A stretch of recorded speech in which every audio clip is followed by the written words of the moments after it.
దాని గురించి కూడా విద్దాం.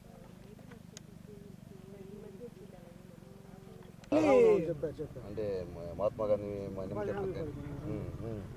అతను గవర్నమెంట్ సబ్సిడీ తీసుకొని ఇట్లా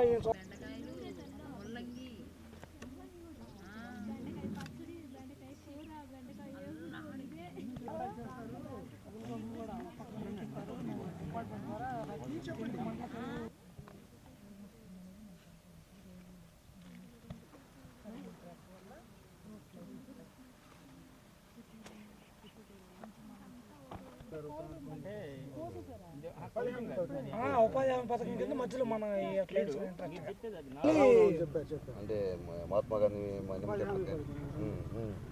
అతను గవర్నమెంట్ సబ్సిడీ తీసుకొని ఇట్లా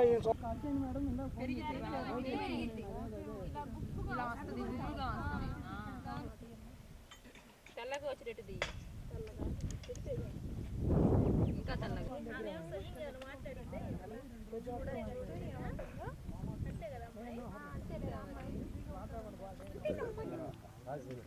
హామీ పథకం కింద వేసుకొని ఇతను సీట్ తెచ్చుకొని ఇట్లా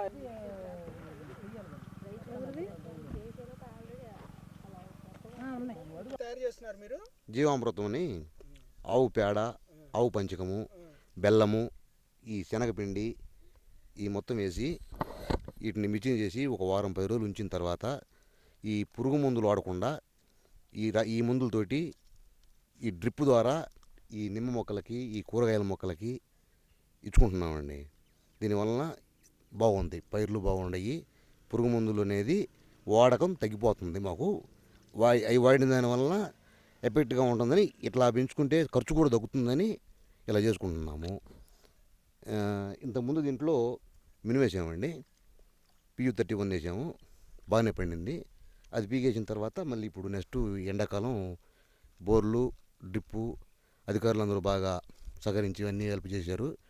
దానివల్ల అంత హ్యాపీగానే ఉంది. రైతులు అందరికన్నా కొద్దిగా ఇదే సేఫ్టీగా ఉంది. మిగతా రైతులందరూ కూడా ఇలా చేసుకోమని చూస్తున్నానండి. టమాటో ఒక 1000 మొక్కలు వేసామండి. అది వచ్చి నేను ఇక్కడ మల్లవరంలో నర్సరీలో తీసుకొచ్చాను. వాళ్ళు చెట్టుకి 10 కేజీలు కాయలు వస్తాయి అన్నారు. నేను 6 కేజీలు వస్తాయని ఎస్టిమేషన్ వేసుకున్నాను. ఇప్పుడు కాపు ఆ దశలో ఉంది సార్. తర్వాత టమాటా తీసుకో. అది ఆ బ్యారిక్స్ అబ్బాయికి నేను ఫోన్ చేశాను, సేల్స్ మేనేజర్కి. అతను వచ్చి పెట్టిపోయాడు.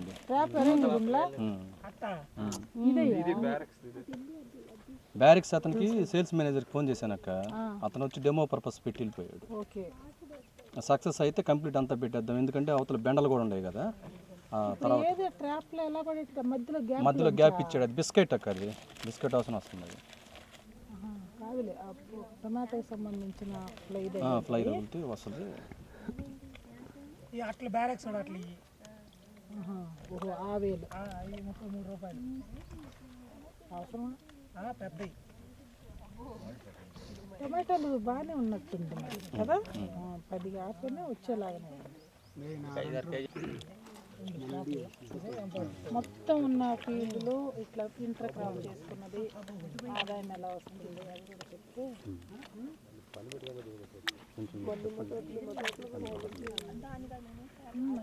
వాటిల్లోనే చెప్పాడు.